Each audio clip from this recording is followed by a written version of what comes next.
When people tell me that their children are really talented or really gifted, I back away and I remove them from my Christmas card list, which is kind of a symbolic gesture because I'm not actually great at sending Christmas cards. How long have you been posting your mail in a dog waste bin? But when people tell me somebody in their team is really talented and they say it in a genuine rather than a sycophantic way, I immediately lean into it. I'm really interested in what's going on. And I wonder if our default position is perhaps to overestimate the talents and beauty of our own children. I mean, not ours, obviously, ours are fantastic, but to underestimate the talents of the people around us. The research tells us that most people think that employers only tap into between 30 and 50% of their potential. So what's going on here? I went to talk to Dr. Maggie Evans, who's an occupational therapist and talent expert, and she explained that it's all related to the great toilet roll crisis of 2020. Think about toilet rolls at the start of lockdown. There were plenty of toilet rolls in this country, but because people had heard they might be scarce, they went out buying them, and that created scarcity. So talent is a bit similar, that if you think there's going to be a scarcity, you get into the mindset of, I must get it now, I must hold on to it, I need to be the one who's got it. And it changes our behaviour. And you see that playing out in organisations where somebody's got somebody really talented in their team. They hold on to them. They're desperate for nobody else to get hold of them. And that actually then paradoxically limits somebody's talent because it deprives them of those opportunities to continue learning and growing.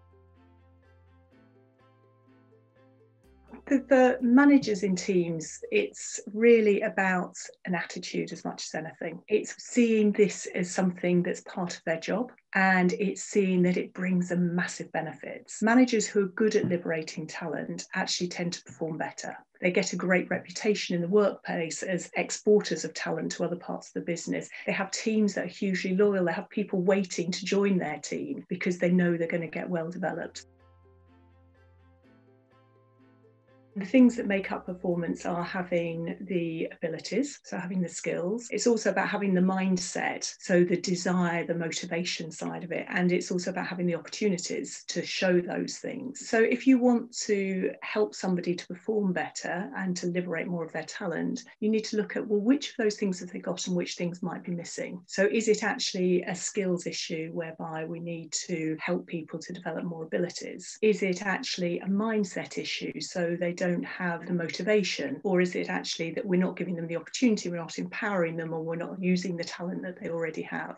To hear more from Maggie, you can check out her book, From Talent Management to Talent Liberation. What talking to her really made me think about was all those people that we've all worked with who think that everyone else is a talentless moron except for them, and how badly that serves them. Because A, it means they have to do everything themselves because everyone else is useless. And B, everyone around them loses energy because it's really, really hard work, not being appreciated at all. And C, then they go and drift off and work for someone else or do something completely different. So what we have to do is look for the talent of the people around us and enhance it and build on those skills. So final thought today is from Think Like a Monk by Jay Shetty. And we've had quite a few of these books, haven't we, about, you know, thinking and being like pirates, like French mothers. But Jay's book is really about his time studying Buddhism, being in a monastery. And one of the things that he was taught was that for every negative or critical thing that we think about someone, that we should spend time thinking or writing down 10 other things that are positive about them. And maybe that's a useful way to frame how we think about our colleagues and their potential and the talents that they do have, rather than focusing our minds on the things that they don't know how to do yet. And perhaps it's one of those things we don't need to do for our children or our dogs and the other people around us that we're inclined to see the best in. Maybe we need to apply that framework to the people that we work with. The next few weeks we're going to be thinking about what Cat Lawyer tells us about the use of Zoom. I don't know how to remove it. I'm here live, I'm not a cat. And why loads of people don't take any of the advice about how to be good on Zoom and why that is. And also, what are we going to do to get out of what's been called this week the she session, where women have been so badly hit and disproportionately hit by COVID when we look at the workplace. So we're going to be talking about that and what we can do about it. I look forward to seeing you then. Take care.